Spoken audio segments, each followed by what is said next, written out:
Yan, dito tayo. Ano yung sunod, Ken? Nako. Ito na. Ito mga kababayan, yung sunod nating pag-uusapan ay patungkol po ito sa anti-dynasty law.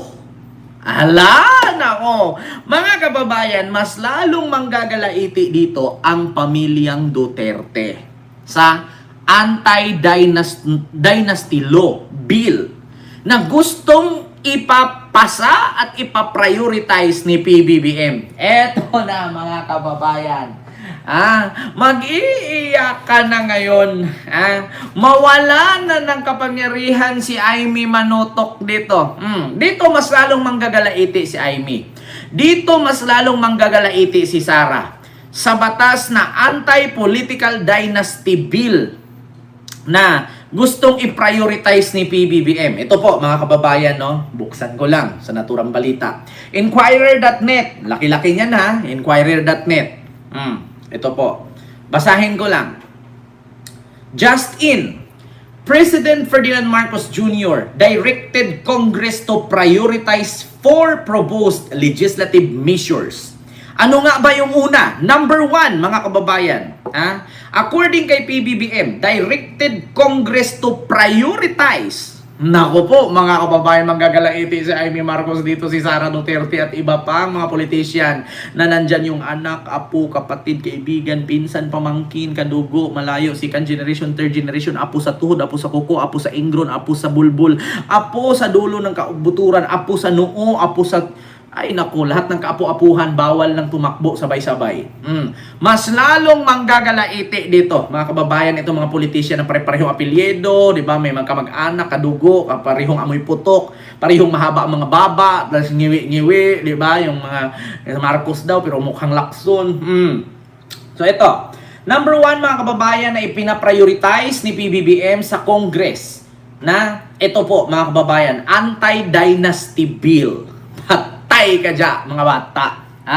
Anti-dynasty bill ang number 1. Pangalawa, Independent People's Commission Act. Nako po, eto na. IPC.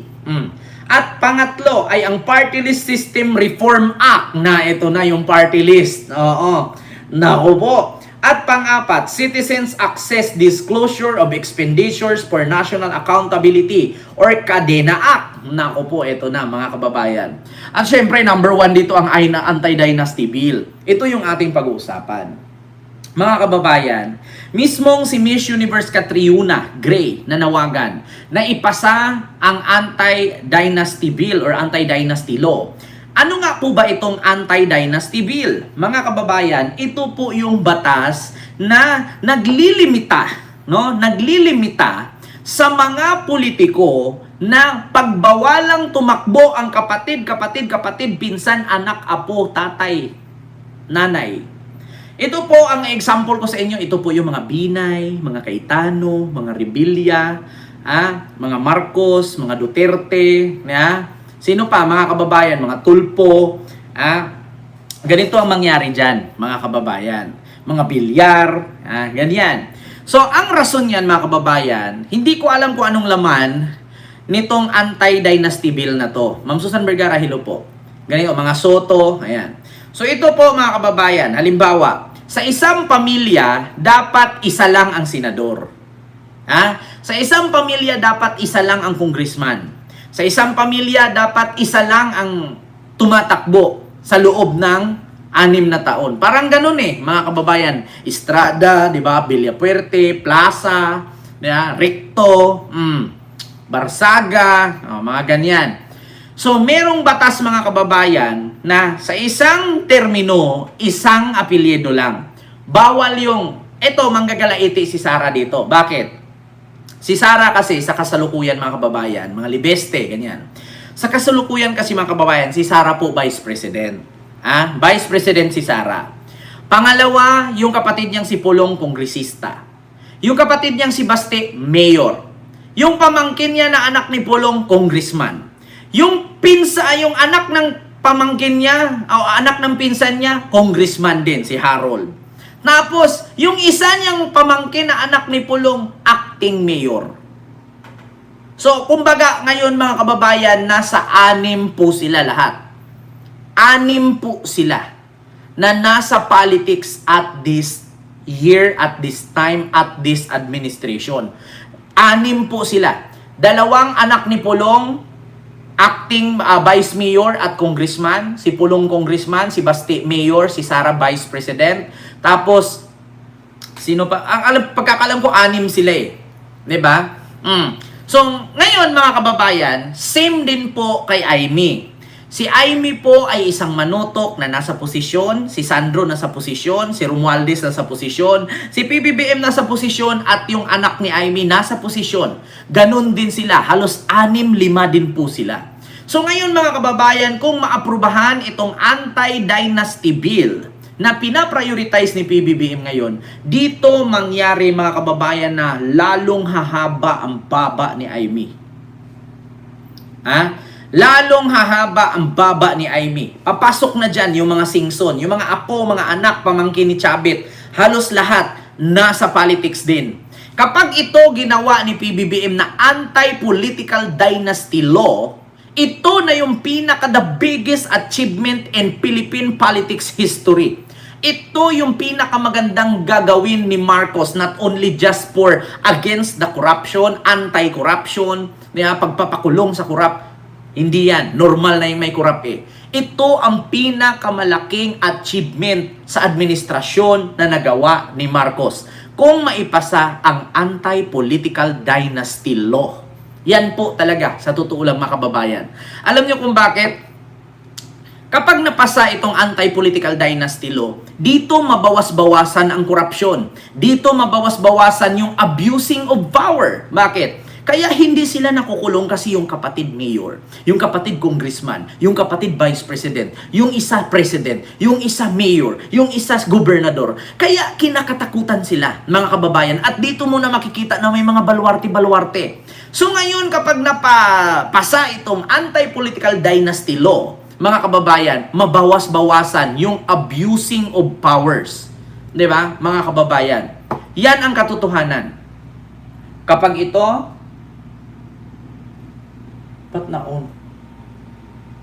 kapag ito mga kababayan, no, nagawa, kapag ito mga kababayan naipasa, marami pong sasakit ang ulo.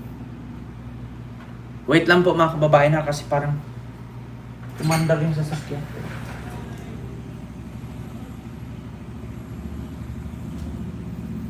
Hindi pala. Paano aandal yung sasakyan dito sa akin yung susi? Katunog lang. So, ito po. Nadia Subair, maraming salamat po ma'am sa iyong super sticker. Thank you so much. Kaya po mga kababayan, dito po talaga manggagalaiti, no? Kasi example ko sa inyo sa mga bilyar. Ang mga bilyar, hindi yan sila tumakbo para magnakaw. Tumakbo sila just to protect their business. Bakit? Nandyan na yung senador na yung dalawa eh. So medyo, alam nyo naman ang senador is the most, number 3 of the powerful in the Philippines, senator. So, kung meron man silang business na hindi masyadong, di ba, nagampanan, katulad sa tubig, katulad sa kuryente, tubig, kuryente, pabahay, kapag may something wala ka magawa, bakit? Senador yung dalawang anak niyan. Trilyonaryo ang asawa niyan. So, di ba ang tawag dyan, abusing of power. Di ba? May mga ganyan. Yung iba naman tumatakbo kasi bakit? Mga walang trabaho, walang negosyo, ginawang negosyo ang politics. Kaya sa totoo lang mga kababayan, kapag ito ay naisabatas, itong political or anti-political dynasty law ni PBBM, manggagalaiti lahat ng pamilyang politician na ginawang negosyo at yumayaman habang ang kanilang nasasakupan, habang ang kanilang mga constituent ay kumakain ng nilagang mais at kamuting kahoy lamang. 'Di ba? Ako mga kababayan, ako po'y isang biktima sa political dynasty.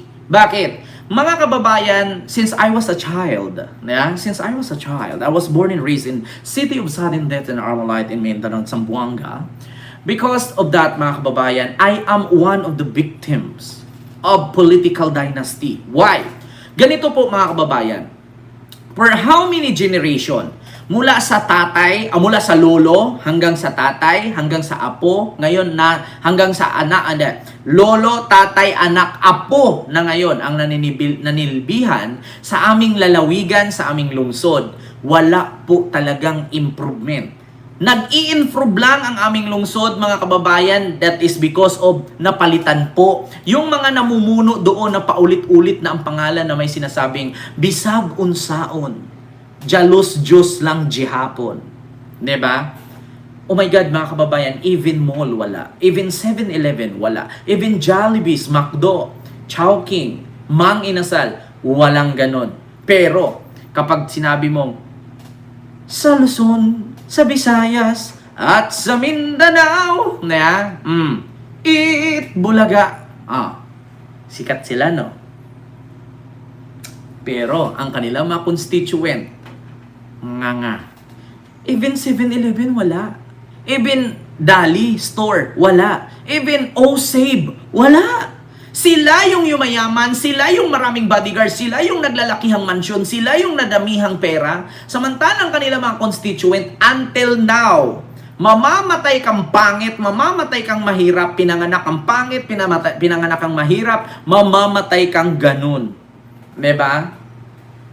Kaya pag napatuloy yan, mga kababayan, nitong anti-political dynasty law, manggagalaiti dito yung mga politisyang ginawang negosyo, ang politics. Mark my word. Pero, hindi pa rin sapat yan, mga kababayan, itong anti-political dynasty law para sa akin. Kulang to. Much better talaga ibalik ninyo ang bitay. Yes, anti-political dynasty law at ibalik nyo ang bitay. Huwag na kayong maawa, wala ng relihiyon. Bakit? Pagdating sa krimen, nakakatulong ba ang relihiyon? Wala. Pagdating sa dumaming anak, nakatulong ba ang relihiyon? Wala. Pagdating sa korupsyon, nakatulong ba ang relihiyon? Wala. Kaya ituloy nyo ang bitay. Yun lang. Dapat, sana ako'y nakikiusap sa simbahan, no? Sa mga simbahan, sa mga relihiyon. Huwag na po kayong mangialam sa usaping politics. Kasi, huwag niyong ituloy ang bitay kasi labag sa utos ng Diyos niyan. Diyos ko, ang Diyos nandyan nakatingin pero hindi niya kayang kumitil ng buhay anytime. Pero yung magnanakaw, anytime pwedeng magnakaw yan. Ibalik ninyo ang death penalty at itong anti-political dynasty law. Empas ang Pilipinas, mabubuhay tayo ng ayos, mabubuhay tayo ng dalisay. Uunlad ang ating bayan. Maniwala kayo. Yes, totoo yan. Huwag niyong ipairal yung sinasabi ninyong batas ng Diyos, batas ng Diyos. Ang magnanakaw, hindi yan natatakot sa Diyos, natatakot lang yan pag namatay. Ang magnanakaw kung nasa power, walang pakialam sa pari, madre, kung ano yan. Ibalik ninyo ang death penalty at political dynasty law. Ipagpatuloy nyo yan. Tapos ang Pilipinas. Kung bawal yan sa Pilipinas, bakit bakit na isatuparan sa Singapore? Sige nga. Kung bawal sa Pilipinas yung ganyang batas, bakit sa Singapore ang unlad nila? Hindi nyo ba naisip, ang Singapore walang lupa. Puro sila tambak. Ang Singapore walang ilog. Puro sila dagat. Ang Singapore walang bundok. My God, wala silang palayan doon. Ang Singapore walang minahan. Kita nyo? Ang Singapore walang mga waterfalls. Puro man-made lang. Pero ang yaman nila, that is because of death penalty. And also the anti-political dynasty law. So bakit sa Singapore kaya, sa Pilipinas hindi? Kasi bakit? Kasalanan din po yan ng mga politikong hindi bumuboto sa mga ganyang batas eh. Kasi bakit? Pag pipirma kasi sila niyan, mga kababayan, sila din ang mawawalan. Di ba?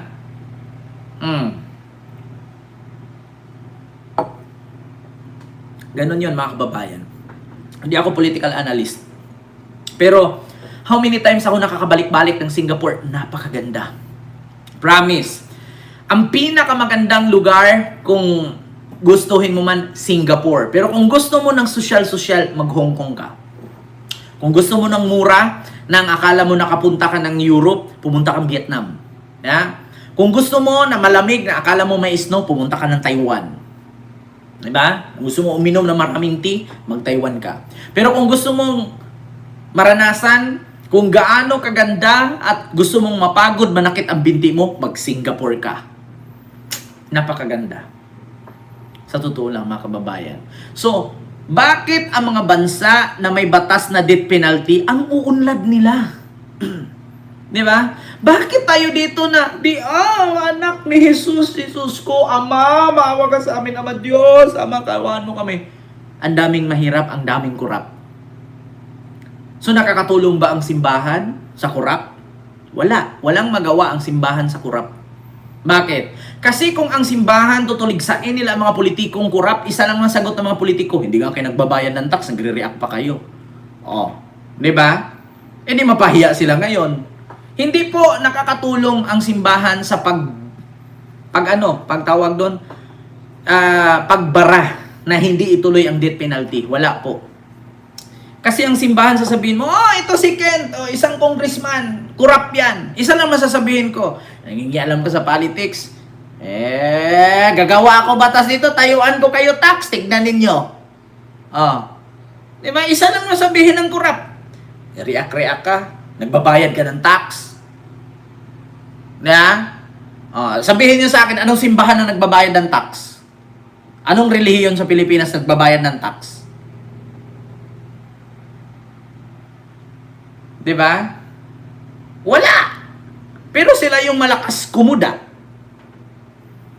Bawal ituloy ang reproductive planning. May mga ganun mga kababayan. Hindi po pwedeng ganyan. Huwag nyo ituloy yung family planning na yan. Nakakasira yan sa utos ng Diyos.